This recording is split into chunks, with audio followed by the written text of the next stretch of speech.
Guys, welcome back to my channel. Today I thought that I would just pick up where I left off talking about the guy that, trigger warning, my uncle's buddy that uh, raped me in my sleep and I sent off back to Oklahoma. So this is actually a practice video. I'm probably not going to post it, most likely. I just want to get more comfortable telling the story because it's going to talk a little bit more about me and my ex and that relationship. So, the guy from Oklahoma was barely even gone. And I mean, like, barely even gone, as in, I hadn't even moved back to my trailer yet. I was still living with my grandma most of the time. And I got a message. It popped up on Facebook Messenger one day. I don't use Facebook Messenger anymore, by the way. It's nothing but trouble. Stay off of it. But I got a message from this guy that I considered my first love. He was the first guy that I ever truly had a relationship with, that I lived with when I was like 19 years old. I had known this kid, like, I don't know, since I was about 14 or 15. He was a friend to another guy that I was going out with, because we were too young to date. So we were really just sneaking around when we weren't supposed to be and hanging out and stuff. Well, he was friends with the one of the guys that I was running around with. And he hated my guts, and I couldn't stand him either. We just didn't get along. We didn't know each other very well. We went to two separate schools and everything, but we didn't like each other for whatever reason. Probably because there was a little bit of competition between us, because he was best friends with a guy that I was, taking the attention away from him because we were dating. We were old enough to date. Anyhow, fast forward past that. I was 19 years old and me and this guy had gotten into a relationship. And that happened really slowly. At first it was just we were friends and we were hanging out. We bonded over drugs. And I was never the type of person that wanted to do drugs, but I guess I was in the party scene a little bit. And it just slowly kind of started infiltrating my life. And when Tim and I started, shit, am I supposed to say his name? I'm saying his name, I don't care. When we started to get into a relationship, I guess I started to slowly fall in love with him. He really was charming me. He liked me, I didn't like him, and then he charmed me into we're in a relationship. He's my first love. I fell in love, and I did. But okay, so he wanted to keep doing drugs and I didn't, because that wasn't something that I wanted for my future. Like, I really wanted something for my future, and my family was real bad on drugs. Everybody was, and I knew and I saw where that went, and that's not the road I wanted to go down. So we really argued and fought a lot because he just wasn't being mature. You know what I'm saying? And like I said, I did not want to do the drugs. I had a really good friend at the time. She was my best friend. We hung out. She didn't do drugs. And she was like going to college and stuff and trying to help me out, trying to keep me on track. And my boyfriend at the time just kept taking me off track. And so 334, 335, 336, 337. And so that just kept on. I stayed in the relationship. We lived in a few different spots. His mom kept bailing us out of trouble every time that we had like a hiccup, bump in the road. There was his mom to bail us out, and that gave her a certain amount of, I guess, control, or I don't know, say so in our lives. And long story short, we were living in this house, and it just got out of hand. He was running around with his friends all the time doing drugs behind my back, and I didn't know it. And when we would do drugs, we would just do them on the weekends, and then I was ready to like sober up through the week. I've always been able to kind of handle myself and maintain myself in those sorts of activities. And so yeah, it just got really out of hand. I cheated on him a lot with his friends. I can't I can't I can't say that I was right for that. I was wrong for that, and I shouldn't have been doing that, but that's not what was making him do the drugs. Long story short, we split up, and I told him, you're going to get in trouble. Like, what you're doing is crazy. You're going to get in trouble. That's always been what I've been afraid of my whole life, is I don't want to get in trouble. But he didn't listen, and after I left him, he ended up getting in a lot of trouble. I think he got in trouble for manufacturing methamphetamine, and he ended up going to prison. And I never talked to him after that. After I left him, I never talked to him after that. And so time goes by, he goes to prison, he gets out of prison, and then he was doing really good, like staying clean and everything. And he met this woman, they got married, they had a family, they had 2 kids, everything was great for like the next 10 years of our lives. No, it was longer than that. It was like 20 years. 20 years of our lives, everything was great. Until the day I got a message from him on Facebook. I had not talked to him since I had left him way back then. No, he did actually. He called me or got a hold of me one time right after he got out of prison, and I was married. And I told him, like, I'm not interested. That's not what I'm not about that anymore, whatever. And he went on with his life, and I went on with my life. Like I said, until I think it was 2019, it was right before COVID, he ended up getting a hold of me on Facebook Messenger, just, shooting the shit.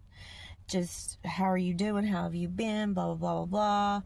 And I answered him, and it was real small talk, real short and sweet and everything. And he was down in Florida fishing. And I said, oh, that's cool. I bet that your wife and your kids are really enjoying that. He's like, well, my wife's not here. I was like, oh my gosh, they're having trouble, because they were like the golden couple or whatever. I was like, that's terrible. I hate to hear that, Well, that turned into me just being there for him while him and his wife are splitting up. And like I said, we were just friends. And that turned into us planning on meeting up. Well, that really bothered me, because he was still married to his wife. They were having trouble. They were splitting up, according to him. But it just didn't sit well with my spirit. And so even though we had been planning on meeting up, and that was wrong, and I should have never even entertained such thoughts, this is how the devil operates, you see. But at the very last minute, I backed out, and I was like, no, I can't meet with you. You're married. I'm not interested in starting an affair with a married man. You should try and work it out with your family. This is not ever going to be. It's never going to work. And that was the end of it. Well, he showed up at my grandma's house. I had just woke up, and I hear her hollering at me, telling me that there's somebody there.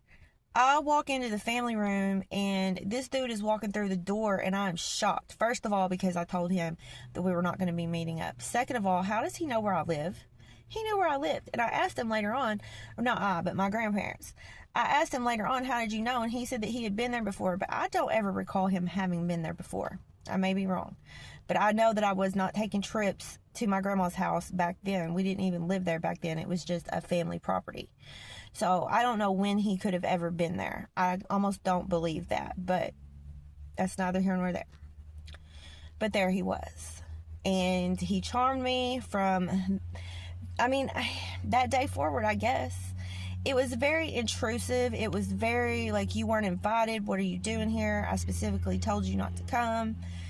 And there he was. And from that day forward, I didn't feel like I had a choice. He was very forceful. And so we were hanging out, and then that turned into we're a couple. And then by that time, like I said, him and his wife were splitting up. And he was still living with her, though, and they didn't know how to tell their kids. And they didn't want to mess up their kids, so they kept it up like they were still together, but they weren't. And so I didn't want anyone to know, because I knew it was going to make me look like a homewrecker. Even though they had quite a few problems and they were splitting up before any of this started to happen. Like, I knew it was going to make me look like a homewrecker. But I didn't even really care about that, what I looked like. I cared about his wife and his kids. And I didn't want I didn't want his wife to resent me because my phone just cut out. I think it's going dead. This sucks because I'm doing a really good job telling this story. I didn't want his wife to resent me, and I didn't want her to get her heart broken and her feelings hurt. And I also didn't want his kids to hate me because I was going to be in their lives. So I told him to keep it a secret. And that was probably not the best idea, because by the time it all came out, we had been hanging out a lot. And like, she had these friends that were like, I don't know, Scooby-Doo detectives that would look at a photo we posted on Facebook and find out what day it was taken, and was it taken before Whitney was told about me or after Whitney was told about me, or it was a holy ass mess. It made me look really bad, and it made him look really good, and that was all by design. That's what narcissists do. And I remember one time in particular when she did find out about me, I guess after he had told her, after the armchair detectives found out,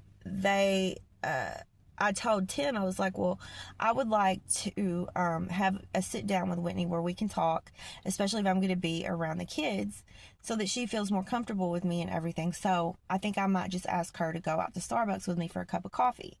And then the next thing I know, Tim is telling Whitney, but he was telling her, you and Amanda should go out for a cup of coffee. Like it was his idea. And I didn't appreciate that. I just didn't appreciate anything that he did, really. It made me look so bad. And it was just a holy ass mess. So I think that's where all the gang stalking started. I don't know. I know I've been gang stalked before that, I think. But I mean, I think that's where a lot of the gang stalking started, because they lived in the same neighborhood in a small town, and they lived there for 10 years in the same house, and longer than that. That we all grew up in around this area. Everybody knew each other, and they were all friends, and it was like a scandal. And some of them were teachers, some of them were cops, and I'm sure some of them were even in the church. I know a lot of them were in AA and NA. There's a lot of groups, a lot of different groups that stalked me, that were gang stalking me. Gossiping about me at their meetings, you know what I'm saying, making reports to the police. I don't know if they were actual, like, I don't know, formal reports, or if they were just keeping tabs on me. But it really made my life hard, especially when Tim started abusing me really, really bad physically.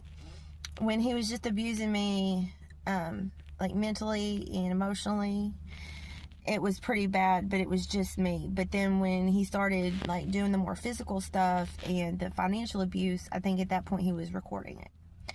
And so then I guess the whole group of people that got together that hated me were also like watching it and like living it out while I was living it out. And I didn't know any of it at the time. I was so consumed with my relationship. I wanted it to work out. I loved his kids. I didn't want anybody, you know, to get hurt to the point where I was willing to take all of the abuse and pain and torture. And they did. They tortured me. My phone's about to go dead. And I really don't want to talk too much more about this, because it's stressful. It's traumatic. He would do these things where I was living at my grandma's in a different town, and he would kick me out of his house, get me so upset. I would leave and I would go home. And no sooner that I got home, he would call me and make up with me, and I would go back. Or if I was having a good day and I was there, he would call me and upset me so that I would have to come down here so we could fight. And it was just like a whole big like mind fuck, clusterfuck. But like, why was he doing that unless it was recorded? Unless it was, you know what I'm saying?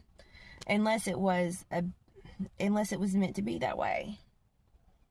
So that's just a little bit of my gang stalking story. And like I said, mind you, let this sink in. This was a group of professionals that were doing this. It was a group of teachers, doctors. I don't know if any of them were doctors, but I know a few of them were nurses because they were my nurses at the Suboxone clinic. Coaches, teachers, It was the whole town. It literally was the whole town. And I didn't know 90% of these people. I didn't know 90% of these people. Because even though I grew up in Jonesboro, okay, this little town was called Bono, and it was a smaller section, and it was not a section I was from. I was more like from the Brooklyn area. This is a big town and little towns all around it. It's not even really a big town, but the little towns all around it. And I wasn't from that area, so I didn't know a lot of those people, but they knew me. They knew more about me than probably I even knew about me. But yeah, my gang stalking story, I guess, a little bit of it. There's a lot more to tell, but I can't tell right now because my phone's going dead and I'm about to have to leave. So thank you for listening. I hope that you enjoyed my story, I guess, if you can enjoy such a terrible tale. And I will talk to y'all later. Thanks for your likes, your shares, and your subscribes. It means the world to me.